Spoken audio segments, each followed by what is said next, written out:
Friends, welcome to EduACS your education mentor.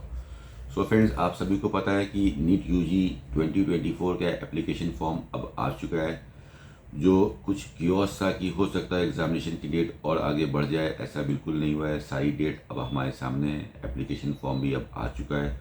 तो अब पूरी जर्नी बिल्कुल स्मूथ है। एप्लीकेशन फॉर्म भरना है। अब 2-3 वीडियो हम आपके लिए बनाएंगे जिसमें एप्लीकेशन फॉर्म कैसे भरना है, कुछ इंपॉर्टेंट डॉक्यूमेंट्स जिसको आपको तैयार कर लेना है, क्या एलिजिबिलिटी कोड्स हैं, जो आपकी एजुकेशन होती है 11-12 के हिसाब से जो आपको कोड्स भरने रहते हैं, वो कौन से कोड्स भरने हैं, वो कौन से कोड्स रहेंगे। तो जल्दी से देख लेते हैं क्या इंपॉर्टेंट पॉइंट्स हैं ये और क्या इंपॉर्टेंट डेट्स हैं।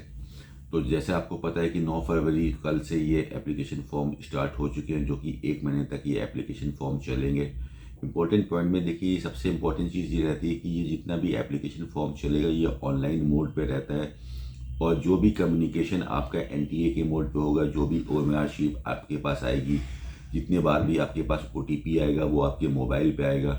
तो जो भी आपका कम्युनिकेशन होगा वो आपके मोबाइल नंबर और आपकी ईमेल आईडी के द्वारा होगा।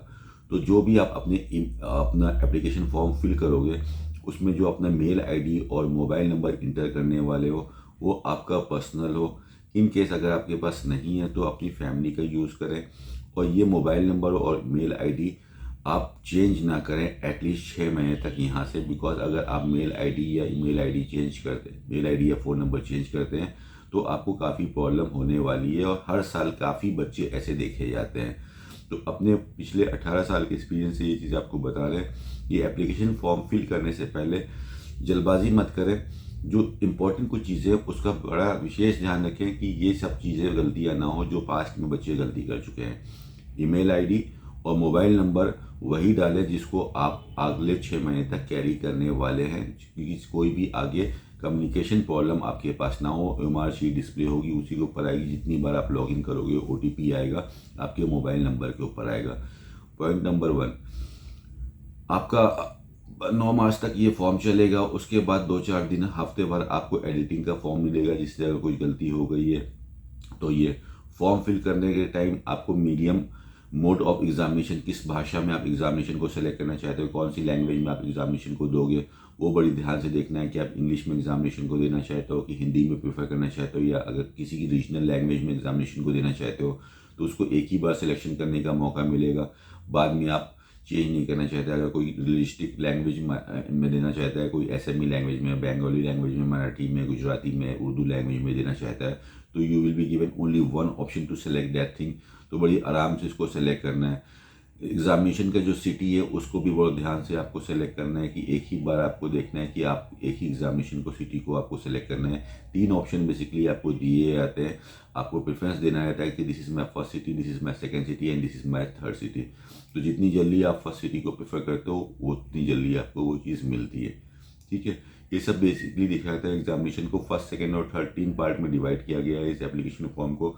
फर्स्ट में तो बेसिक आपकी डिटेल्स रहती है, उसको फिल करने के बाद आपके एक एप्लीकेशन नंबर जनरेट हो जाता है और एक पासवर्ड आप क्रिएट कर लेते हो।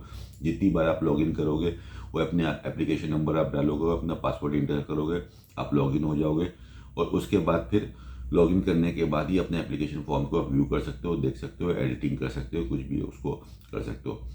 सेकेंड पार्ट में उसमें आप अपलोडिंग करोगे। अपलोडिंग में क्या करना रहता है, बेसिक से जो आपका बायोमेट्रिक्स रहता है, कोई भी एग्जामिनेशन में बायोमेट्रिक्स बहुत इंपॉर्टेंट होते हैं कि कोई भी चीटिंग ना हो, किसी भी बच्चे की जानकारी करनी है, आइडेंटिफाई करना है, तो बायोमेट्रिक्स होते हैं।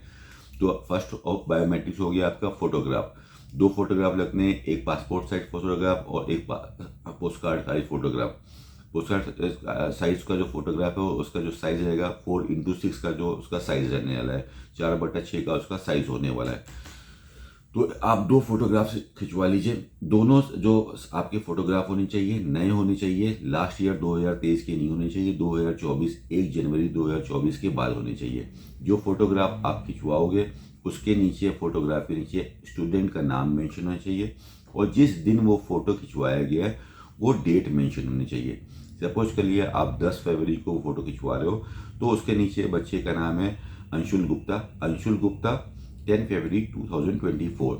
ठीक है, इस हिसाब से उसकी डेट होनी चाहिए। डेट ऑफ बर्थ नहीं डालनी है, date of taking the photo वहाँ पे मेंशन होनी चाहिए। फोटो का बैकग्राउंड वाइट होना चाहिए। पीछे का जो बैकग्राउंड आपका बनेगा वो वाइट होना चाहिए, कोई भी और कलर उसमें यूज़ नहीं करना है। ब्लू डाल दिया, रेड डाल दिया, ग्रीन डाल दिया, ऐसा नहीं करना है। फ़ोटो ब्लैक एंड वाइट भी हो सकती है, कलर भी हो सकती है, लेकिन बैकग्राउंड इस मस्ट पार्ट है कि आपका वाइट होना चाहिए। अगर फोटो में कोई भी प्रॉब्लम होगी तो फोटो रिजेक्ट हो जाएगा, फॉर्म भी रिजेक्ट हो जाएगा। तो ये सब चीज़ों को लाइटली नहीं लेना है, बहुत ही इंपॉर्टेंट चीज़ है। फोटो में जो मेन जो सोल पार्ट है वो 80% आपका चेहरा फेस कवर होना चाहिए, आईज विजिबल, एयर्स विजिबल होने चाहिए, और 80% हमारा फेस होना चाहिए, बाकी का रिमेनिंग, यानी कि फेस से नेक तक का पोर्शन 80% आना चाहिए। जरूरी नहीं कि हमारा चेस्ट, शोल्डर, ये सब चीज़ें आए। फेस की विजिबिलिटी मेन होती है, बिकॉज आइडेंटिफिकेशन जो एग्जामिनेशन हॉल में होता है फेस से होता है। अगर आप परमानेंट स्पेक्स पहनते हैं, चश्मा पहनते हैं, तभी आप स्पेक्स पहन के आप फोटो खिंचवाइएगा। अदरवाइज जस्ट ऐसे टू लुक स्मार्ट आपको फोटो में स्पेक्स नहीं पहनने हैं। ये सब छोटी छोटी ही चीज़ें हैं। जो भी आप फोटो खिंचाओगे उसके 8-10 कॉपी उठा के रख लेना है, बिकॉज पूरे कोर जर्नी में, नीट में, काउंसलिंग में, हर जगह पे यही फोटो आपकी लगने वाली है। फोटो के साइजेस दे रखे हैं, इसी साइज के अंदर आपको वहाँ पे फोटो को, जो भी आप फोटो खिंचवाओगे उसकी आपको हार्ड कॉपी अपने पास संभाल के रख लेनी है, और soft copy, because online form है तो सब कुछ स्कैन करके जेपीजी में सॉफ्ट कॉपी में ही अपलोड होना है। तो फोटोग्राफ अपलोड होगी, सिग्नेचर अपलोड होगा। सिग्नेचर को वाइट पेपर में ब्लैक इंक से, यानी कि ब्लैक पेन से सिग्नेचर करना है, और दोनों हाथ के आपको प्रिंट्स आपके लगेंगे। तो दोनों हैंड के थंब के साथ आप कोई भी आप इंक पैड लेके आइए, उसमें डिप कर लीजिए दोनों हैंड के, और उनके इम्प्रेशन को आप वाइट पेपर में ले लीजिए, उसको स्कैन करके एक ये कर लिया, तो एक आप 2 फोटो हो गई, एक सिग्नेचर हो गया, दोनों हैंड के इम्प्रेशन हो गए। और उसके बाद अगर आप पीडब्ल्यूडी कैंडिडेट हैं तो पीडब्ल्यूडी कैंडिडेट का आपका पेपर लगेगा, और अगर आप पीडब्ल्यूडी कैंडिडेट नहीं हैं, आप एनआरआई हैं, तो एनआरआई का आपका पेपर लगेगा। ये बस सिंपल से डॉक्यूमेंट हैं, कुछ ज़्यादा नहीं है। तो ये सब चीज़ें तैयार करने के बाद इनको प्रॉपरली जेपीजी में कन्वर्ट करने के बाद जो आपके फाइल साइज दे रखा है, फाइल्स का साइज भी आपको बता देते हैं क्या फाइल का साइज दे रखा है। जो पासपोर्ट साइज की जो फोटोग्राफ है वो 10 से 200 KB के बीच में होनी चाहिए, हर साल यही रहती है। और जो पोस्टकार्ड साइज की फोटोग्राफ है उसका भी 10 से 200 KB का साइज होना चाहिए। जो आपका सिग्नेचर है वो 4 KB से 30 KB के बीच में होना चाहिए। और जो आपका जो दोनों हैंड के जो थंब इम्प्रेशंस रहेंगे 10 KB से 200 KB के बीच में रहने चाहिए। और जो आपके पीडब्ल्यूडी का जो आपका सर्टिफिकेट रहेगा वो 50 KB से 300 KB के बीच में रहने चाहिए। तो ये आप उसको जेपीजी में कन्वर्ट करके अपलोडिंग्स बना लेंगे और उसको आप अपलोड कर दोगे, तो सेकेंड पार्ट हो जाएगा। सेकेंड पार्ट में ये अपलोडिंग कर दोगे। अपलोडिंग करने के बाद फिर आपको वो पेमेंट पे रूट कर देगा। पेमेंट उसके बाद आपको फॉर्म का पेमेंट कर लेना है। इस बार एनआरआई वालों का पेमेंट लास्ट ईयर 10,000 था, उसको कम करके 1700 रुपये जनरल वालों का ही पेमेंट कर दिया है। फॉर्म की जो कॉस्ट है, जो जनरल वाला बच्चा और जो एनआरआई वाला बच्चा पेमेंट करेगा, दैट इज 1700 रुपीज़ ओनली। और जो ईडब्ल्यूएस और ओबीसी एनसीएल वाले बच्चे पेमेंट करेंगे दैट इज 1600। और SC ST PWD वाले को 1000 रुपीज़ का पेमेंट करना है। ये यूपीआई से भी पेमेंट कर सकते हो आप, ATM कार्ड से भी पेमेंट कर सकते हो, नेट बैंकिंग से भी पेमेंट कर सकते हो। सेकंड पार्ट में आपको ये पेमेंट करना है। उसके बाद थर्ड पार्ट में फिर आप बेसिक डिटेल्स डालोगे, स्कूलिंग डालोगे, PCDC का परसेंटेज डालोगे, पासिंग ईयर्स डालोगे, अपनी एरिया, लोकेशन, ये सब कुछ डालने के बाद एक प्रीव्यू लोगे। फिर फाइनल कंफर्मेशन पेज अपना लेके पेपर उसको सबमिट कर लोगे, फॉर्म आपका फिनिश हो जाएगा।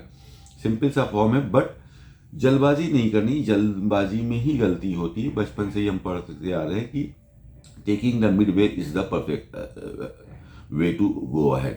तो हमको पहले प्रिपरेशन कर लेनी है, उसके बाद आसानी से इसको आगे बढ़ के अपने फॉर्म को तैयारी करना है। बिकॉज हर साल 1, 2, 4, 5 बच्चे नहीं, हज़ारों में 10,000 लोग गलतियां करते हैं। उसके बाद कई बार NTA को मेल डालते हैं कि सर मुझसे ये गलती हो गई है। NTA सुनवाई नहीं होती कि सर मुझसे ये गलती हो गई है, मम्मी का नाम गलत हो गया है, मम्मी के नाम का सरनेम पहले आ गया है, पापा का नाम सरनेम बाहर चला गया है, डेट ऑफ बर्थ में गलती हो चुकी है, एग्जामिनेशन सेंटर गलत हो चुका है। ये सब गलतियाँ ना हो, इसलिए फॉर्म भले 1 दिन की जगह पे 4 दिन में फिल हो, लेकिन फॉर्म सही से फिल हो। 1 महीने का टाइम है, that is a main important thing. तो ये सारी तैयारी करने के बाद आप फॉर्म फिल करिए। Form is very simple but taking precaution is very much important. Precaution लेके आप फॉर्म को फिल करिए। एग्जामिनेशन आपका स्टार्ट हो चुका है। एग्जामिनेशन का पहला पार्ट फॉर्म को फिल करना है। फॉर्म को जिसने सही से फिल किया, जो फॉर्म को फिल करने में 100% कॉन्शियस है, जिसने इस पार्ट को क्रॉस किया, ज़रूर से जो सेकंड पार्ट में वो एग्जामिनेशन देने जाएगा वहाँ पे भी वो अच्छा करेगा। तो फॉर्म को सही से आपको फिल करना है। अपने फोटोग्राफ्स को रेडी कर लीजिए। पोस्ट कार्ड साइज फोटोग्राफ को रेडी कर लीजिए। पासपोर्ट साइज को फोटोग्राफ को रेडी कर लीजिए। सिग्नेचर ब्लैक पेन से रेडी कर लीजिए। वाइट पेपर में सिग्नेचर करना है। फोटोग्राफ आपके वाइट बैकग्राउंड में होनी चाहिए। फेस का मेन पोर्शन उसमें कवर होना चाहिए। दोनों हैंड के आपके प्रिंट आउट्स लेके रख लीजिए। और उसके बाद आपने डॉक्यूमेंट्स को रेडी कर लीजिए। डॉक्यूमेंट्स में अगर आप पीडब्ल्यूडी कैंडिडेट्स हैं, फिजिकली डिसेबल कैंडिडेट्स हैं, तो उसके सर्टिफिकेट्स आपको रेडी करके अपने पास रख लेना है और उसको अपलोड कर लेना है, बस। और कुछ नहीं है। पेमेंट करना है और बाकी बेसिक डिटेल को इंटर करना है।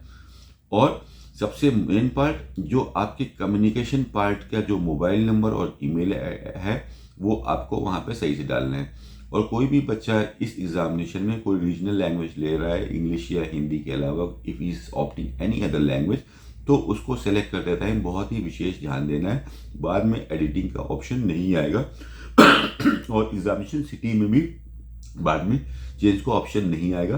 पहले की तरह अब बहुत ज़्यादा चेंजेस नहीं आते हैं फॉर्म को चेंज करने के अंदर। तो ये सब चीज़ों का ध्यान रखिए, आप फॉर्म को प्रोसीड करिए। पूरी जर्नी अपने सामने है। 9 मार्च तक फॉर्म चलेगा। उसके बाद लगभग 20 मार्च तक शायद एडिटिंग का टाइम मिले। और हमारे सामने रिजल्ट की भी डेट आ गई है। 14 जून को रिजल्ट आ जाएगा। जून के ही लास्ट वीक से काउंसलिंग स्टार्ट हो जाएगी और होपफुली सितंबर के फर्स्ट वीक से आप लोग के क्लासेस स्टार्ट हो जाएंगे। तो ये पूरी आपकी जर्नी है। All the very best from team advices. यहाँ पे हमने समझा कि क्या हमारी इंपॉर्टेंट डेट्स हैं, फॉर्म में क्या चीज़ों को हमको विशेष ध्यान रखना है जिस हिसाब से हमको फॉर्म फिल करना है। अब इसके बाद क्विक एक बैक टू बैक एक वीडियो बनाते हैं, बिकॉज फॉर्म फिल करते टाइम जो आपकी जो क्लास 11 और 12 के बेस में जो आपकी जो लास्ट एजुकेशन रहती है वो कुछ कोड्स फिल करने रहते हैं। वहाँ पे कुछ कोड्स रहते हैं, कोड 1 से लेके 7 तक, कोड 1 2 3 4 5 6 7। तो वो कोड्स क्या आंसर, किस बच्चे को कौन सा कोड फिल करना है, उसके ऊपर एक वीडियो बना के उसको भी आपको एक्सप्लेन करने की कोशिश करते हैं कि इससे कोई गलती ना हो, तो वो कोड्स को समझ लेते हैं। तो all the very best for your application form and your journey, friends. All the very best, friends. Thank you so much for watching this film.